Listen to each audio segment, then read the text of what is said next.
The following program is made possible by the friends and partners of GodQuest Ministries.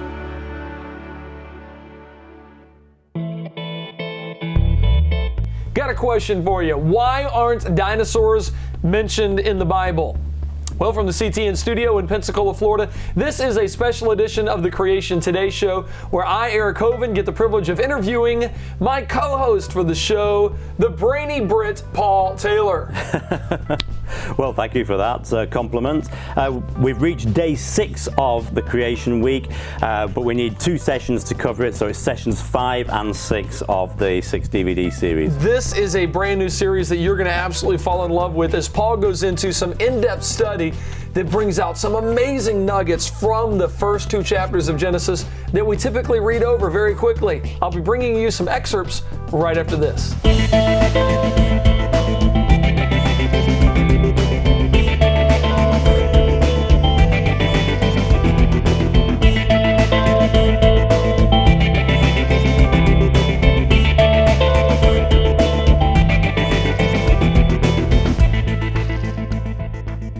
The Bible does say that God made all the animals, but why aren't dinosaurs mentioned in the Bible? I'm getting the privilege of interviewing Paul Taylor here on his brand new series. Paul, your series, The 6 Days of Genesis, is a fabulous look into the first 2 chapters of Genesis. You've uncovered so much stuff in here that I had no idea about. And I speak on creation. I felt kind of foolish, actually, when you first uncovered a lot of this stuff to me. Why are you having to break this last day, day number 6, up into 2 sessions? Well, day 6 is such a busy day, and there are 2 main things happen. God made the land animals, Correct. And God made human beings. And both those are so significant that I felt there was 1 session needed for each. Wow, well, the nuggets that you pull out of this really are incredible. Getting into back to baraminology, back to nephesh, what is life, why is that important? We've got a clip I want to show them on this whole idea of how come the word dinosaur is not even mentioned in the Bible. So let's air this clip real quick. You guys watch this, and we'll come back and talk about it right after this. Why doesn't the Bible mention dinosaurs? Well, I can tell you when dinosaurs were created. They were created on day 6 because dinosaurs were land animals. Land animals were created on day 6, so dinosaurs were created on day 6. But why doesn't it mention dinosaurs? It's very easy to understand why.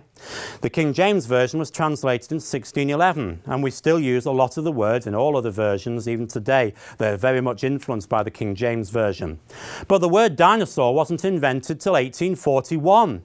It's interesting that that word was invented because people had started to find large fossils of extinct creatures. And the reason why the word dinosaur was invented was in order to have a word to describe these large extinct reptilian type creatures. So when people start to worry about how did the dinosaurs die out, I think they're really worrying about something that doesn't exist, because the word dinosaur was invented to describe things that had clearly died out.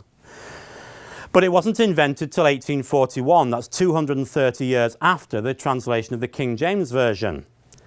Now, the point is that there are other words that are actually newer than the word, they're older rather than the word dinosaur. For example, if you look at a copy of Webster's Dictionary from 1828, you'll be able to find the word computer, locomotive, and rocket in that dictionary. Of course, a computer wasn't the sort of thing that I'm doing this presentation on.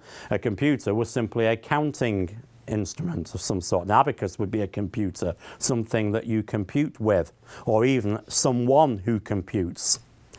But the word existed, but the word dinosaur didn't, because it wasn't invented until 1841. So it's no wonder that it's not there in the Bible. That, of course, is the reason why the word email isn't in the Bible. Have you noticed that?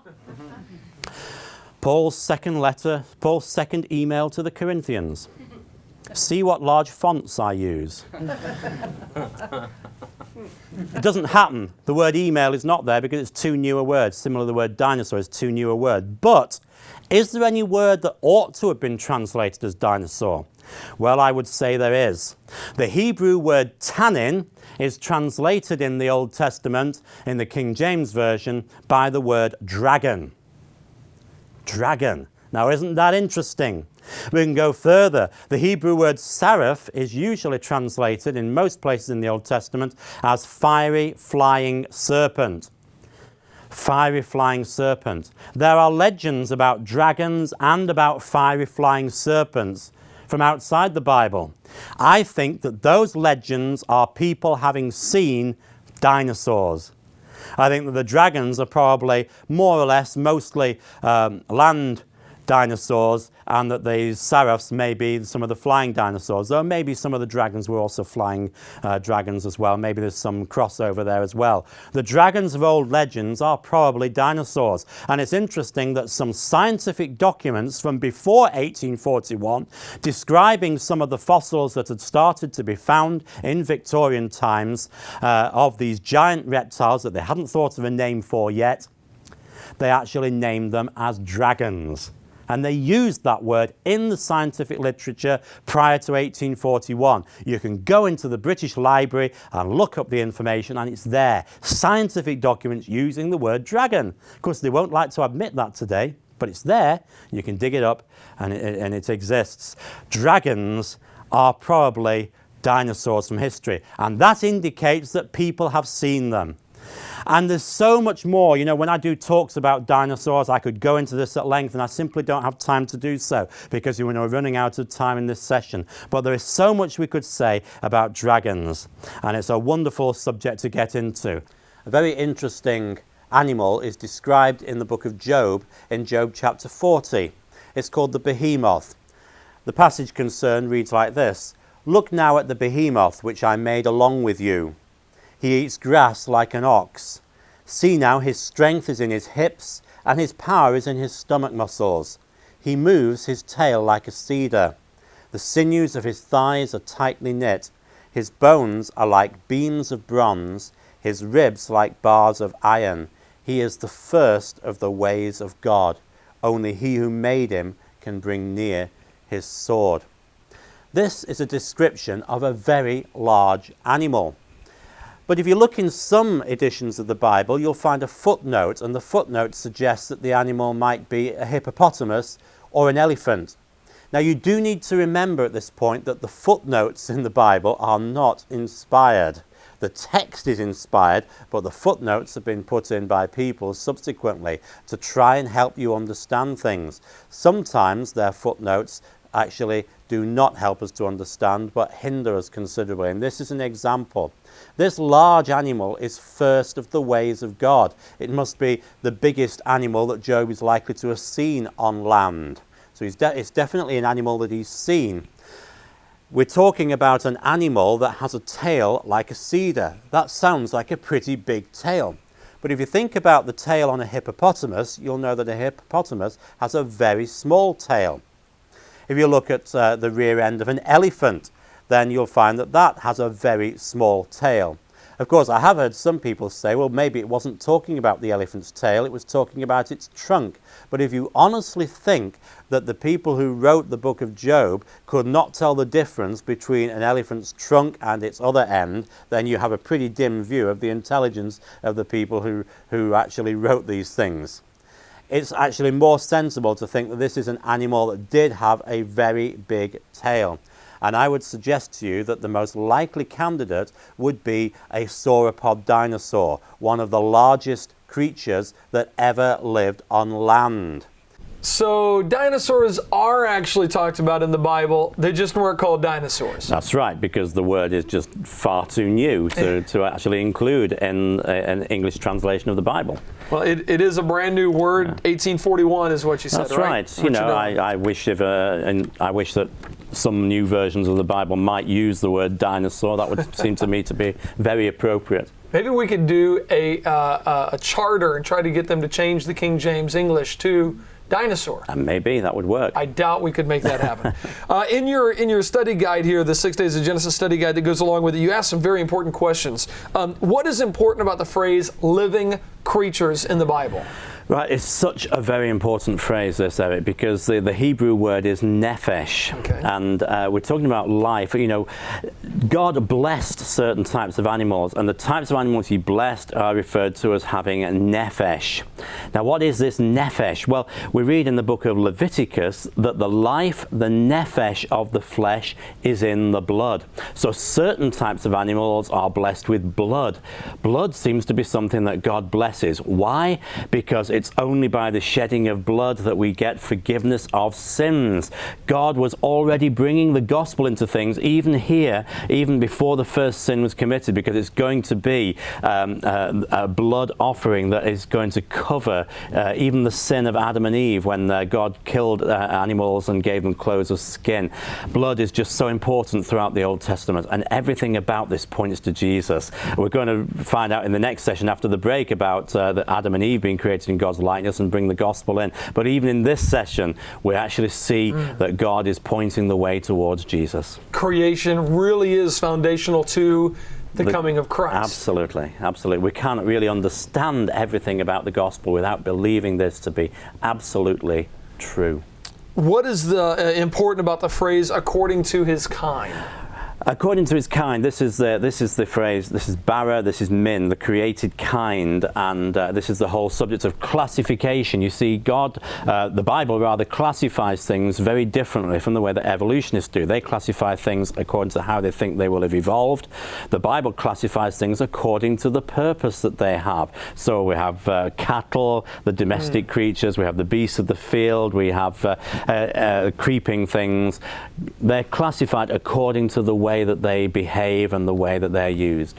Well, if you missed last week's show, I really encourage you to get that one. Or better yet, just get this 6 Days of Genesis series, because it really is incredible. One of the misconceptions I know a lot of you guys have, at least a lot of evolutionists out there have, is the definition of evolution.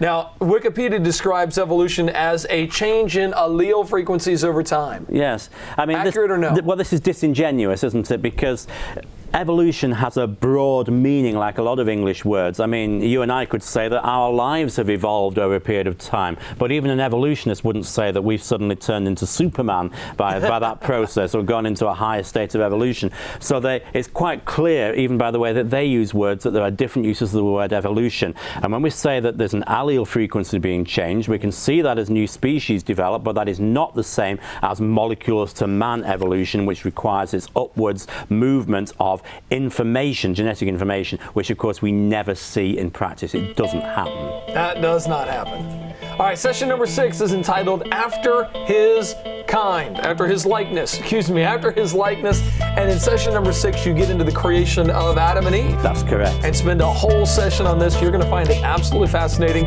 We'll take a look at a snippet from that session right after this. Can Christians believe the Bible from the very first word?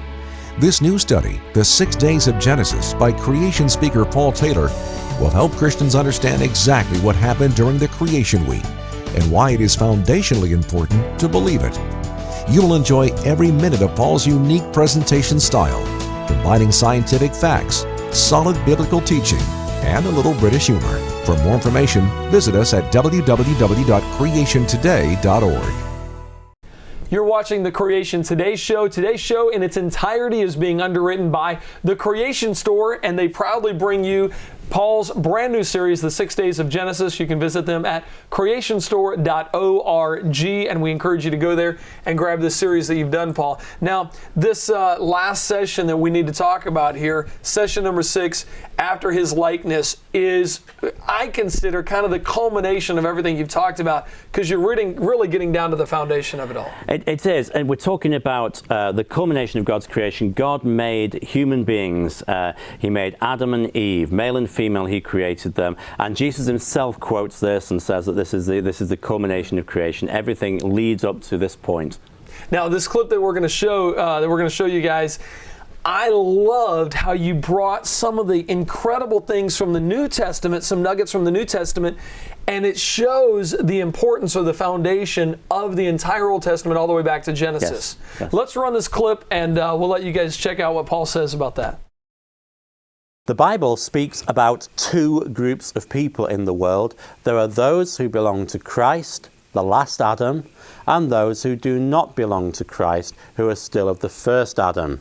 As we've seen, there's only one genetic race in the world, but there is a division between those who are born again of Christ, the Christians, and those who are not. And that is the only division that there is. There are many people who want to make artificial divisions based on so-called observational differences of eye shape or of skin colour. But you see, if you're going to take the Bible seriously, anyone who really takes the Bible seriously cannot possibly develop racist views like that. There are many people who've tried to take things in the Bible out of context in order to support racist views, but actually a Bible-believing Christian, by definition, cannot be a racist because, as we've seen, the Apostle Paul said that we are all of one blood. In other words, Jesus is the relative of every single person in the world. And that is just as well, because according to the book of Ruth and elsewhere in the Old Testament too, you can only be redeemed by a relative. So if anyone was not descended of Adam, then they could never be redeemed. But since we are all descended from Adam, it is possible for anyone to be redeemed who puts their trust and their faith in Jesus Christ. You know, tonight is a family gathering. You are all my relatives. Aren't you pleased to know that? I know I'm from the ugly side of the family, but nevertheless, you are my relative. What's theologically important about that is if you read through the Old Testament, you will find that you can only ever be redeemed by a relative. One of my favourite books in the Old Testament, apart from the book of Genesis, is the book of Ruth. Do you like the book of Ruth? Do you read that? It's a wonderful book, isn't it? And Ruth is redeemed by Boaz. And the whole point of the book is that Boaz can redeem her because he is a relative. He's the kinsman redeemer. And he's able to redeem her because of that relationship. And that is so beautiful and so marvellous. If you are not descended from Adam, then you cannot be redeemed. So isn't it fortunate for you all and for me that we are all descended from Adam? So Jesus can be our Redeemer. Jesus can redeem everybody. It's important then to note that Adam was biologically perfect at creation. God made Adam biologically perfect. He was to live forever. He was created so that he would never die. Now, biological perfection is something that you can actually understand. Biologists can understand the idea that it's possible for an organism to be, in a sense, technically biologically immortal. For example, many amoebas will simply reproduce by splitting in two asexually, and therefore the parent amoeba could actually, in theory, go on living forever unless they get poisoned in some way. So that this sort of biological perfection could still exist, but Adam was created biologically perfect. This is so important because evolution would maintain that if there was a person called Adam, he couldn't be biologically perfect because he would simply be the first evolved ape and would therefore be on top of a series of evolution of millions and millions of years of death, disease and destruction. So Adam was born. They would reckon that he was simply spiritually perfect, not biologically perfect, that he was going to die. Why is that so important? It's important because theistic evolutionists therefore have to make Jesus something that no human ever was. If Jesus was our representative, he had to be perfect so that he could theoretically never die, and that he chose to die on our behalf, voluntarily dying even though he had no sin. Jesus is the only person who ever lived, therefore, who didn't deserve to die. He never sinned. He gave up his life voluntarily on our behalf. Now that's important. But if you believe that Adam was simply the first evolved ape, then Jesus was not really human. He was superhuman because he was biologically perfect, not able to die because he was sinless. And there are many evangelical people who believe in evolution who maintain that Jesus was perfect, but their Jesus can't be the same as our Jesus because their Jesus is not human. He is more than human. It's a sort of modern version of an ancient heresy called docetism. Many of you know the heresy known as Unitarianism, where people say Jesus was just man and not God. There's an equal heresy called docetism, where people say Jesus was God but not man. And really, that is what the theistic evolutionists are in a sense making out, because they're saying that Jesus was this model of perfection, but there was no model of perfection in humanity beforehand. Therefore, Jesus is more than human. He is something that no human ever was. But we believe that Adam was created perfect and only became so sinful so that he could die because of his sin, because of his choices. Died because of his choices. Therefore, Adam was originally a model of biological perfection. Jesus is that biological perfection, which is why he can represent the entire human race. Do you see that if you believe in the theory of evolution, you have a problem with your doctrine of salvation itself? You know, Paul, what you said there is fascinating. There's a lot of people that believe that you can believe that Adam was just figurative, Eve was just figurative, and it doesn't really affect the gospel of Jesus Christ. Yeah, well, you know, it does. I mean, we've looked at, in that clip, we looked at what the New Testament has to say about Jesus being the last Adam. We've seen that in Romans 5 and in 1 Corinthians 15. But another thing that I tackle in the sixth session, which really is very important and I want to underline, is that I believe that theistic evolutionists are actually committing a form of docetism in their belief. Explain that. Well, it's a little bit technical, isn't it? But, you know, it's a very important doctrine to believe that Jesus has two natures. It's what we're known as the hypostatic union. Jesus is both God and man. He's not 50% God and 50% man. He's 100% God and 100% man. Now, you're familiar with the heresy that says that Jesus is all man and not God, the idea of Unitarianism. Right. But there's an equal and opposite heresy which says that Jesus is 100% God, but not man, that he's some sort of floating around, you can't really understand him, touch him, whatever. And this is really, in a sense, what theistic evolutionists are saying, because they're saying that Jesus is perfect. Jesus is not able to sin. Jesus has a perfect human body that didn't necessarily need to see death, but he voluntarily chose death. All the things that we believe about Jesus. But they say that there is no original human model of that, because Adam never existed. So human beings have always been able to die and have disease and so on. That means then that Jesus doesn't relate to human beings. Jesus is Superman. He is something other than what humans have ever been. But you see, as soon as you believe that Adam was real and that he was created biologically perfect by God, you see that in Jesus we have a model of that, and we can see that the implications of that for the future when God gives us new bodies in the new heaven and the new earth. None of that works if you believe that Adam is simply an evolved ape, simply figurative and not actually real. So even theistic evolution, the idea that Adam and Eve were just figurative, still undermines the gospel of Jesus Christ, the doctrine that goes behind this. It completely undermines the gospel of Jesus Christ, in my view, because, as I said, it's this form of docetism. They can actually believe Jesus to be 100% God, but they don't really have a grip on the humanity of Jesus. He's something other, something bigger, something better, which of course he is, but he actually has to identify with us. He's representative of us. You know, we can only be redeemed by a relative, so we need to know that Jesus is related to every single one of us, that we didn't evolve in some random chance way, but that actually Jesus is related to every one of us, because we are all descended from the one man. All right, later on in session number 6, you talk about what was the fruit in the Garden of Eden. All right, it was an apple, right? That's what people think, isn't it? What was the fruit? What do we say there? Well, I mean, some people think it was a banana, but of course the Bible doesn't actually say what the fruit was. And what's interesting is some people think that the fruit itself was poisonous. God's warning them not to eat this fruit. There was nothing about the fruit that would kill them. God said that there was this rule that they were not to eat of this fruit so that they had the opportunity to obey him. What killed Adam and Eve, what caused caused them to die, what caused the process of death to start, was the fact that they disobeyed God. Disobedience is sin. Sin leads to death. We're interviewing Paul Taylor, my co-host for the Creation Today show.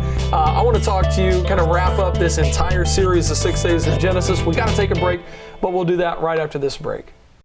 Can Christians believe the Bible from the very first word? This new study, The 6 Days of Genesis by creation speaker Paul Taylor, will help Christians understand exactly what happened during the creation week and why it is foundationally important to believe it. You'll enjoy every minute of Paul's unique presentation style, combining scientific facts, solid biblical teaching, and a little British humor. For more information, visit us at www.creationtoday.org. So as it turns out, dinosaurs are mentioned in the Bible, and creation is incredibly important to Christ, to the doctrine of salvation. That's Paul, right. I've really enjoyed interviewing you over the last couple episodes. As we get into your new series, The 6 Days of Genesis, you need to pick this up. Take a friend through this study with you and enjoy and learn from Paul and his years of research. Paul, take us home with this. What's the conclusion of your 6 Days of Genesis Well, series? we really do want you to dig into this, because it is the fruit of many years of study that I've done on this subject. But we talked before the break about the commandment that Adam was given. He was given one commandment and told that if he disobeyed that commandment, that would lead to death. And that's what we have too. We've got 10 commandments, and disobeying those leads to death. The wages of sin is death, we read in Romans. And what do we find out when we look at the commandments? The 9th commandment says, do not lie. Have you ever told a lie? Because if so, you're a liar and you've broken that commandment. The 8th commandment says, do not steal. Have you ever taken something that doesn't belong to you? Because if you have, you're a thief and you've broken the 8th commandment. The 7th commandment says, do not commit adultery. You might say, well, I haven't done that. But Jesus said, whoever looks at someone with lust has committed adultery in their heart. So we've broken that commandment too. The 3rd commandment says that not to take the Lord's name in vain, because that's blasphemy. And just from those 4 commandments, we can probably see that we are actually lying, thieving, blasphemous, adulterers at heart, and we have to face God on Judgment Day. Do we deserve to be guilty or not guilty? We're saying that God finds us guilty, and therefore we deserve hell, not heaven. But you see, God does not want us to go to hell. God wants us to go to heaven, but His justice means that we can't in our own strength, and that's why God sent His Son Jesus Christ to die on the cross.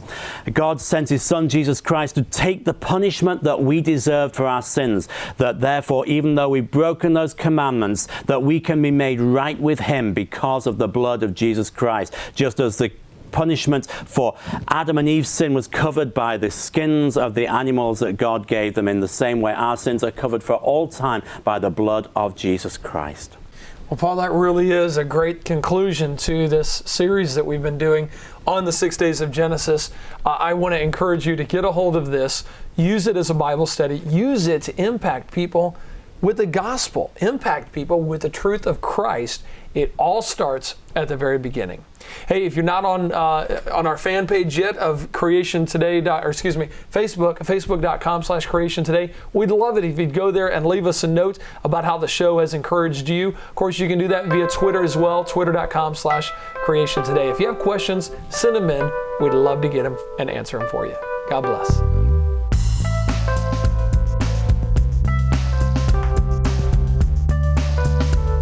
Do you need the tools to defend your faith? Visit our websites for up-to-date content.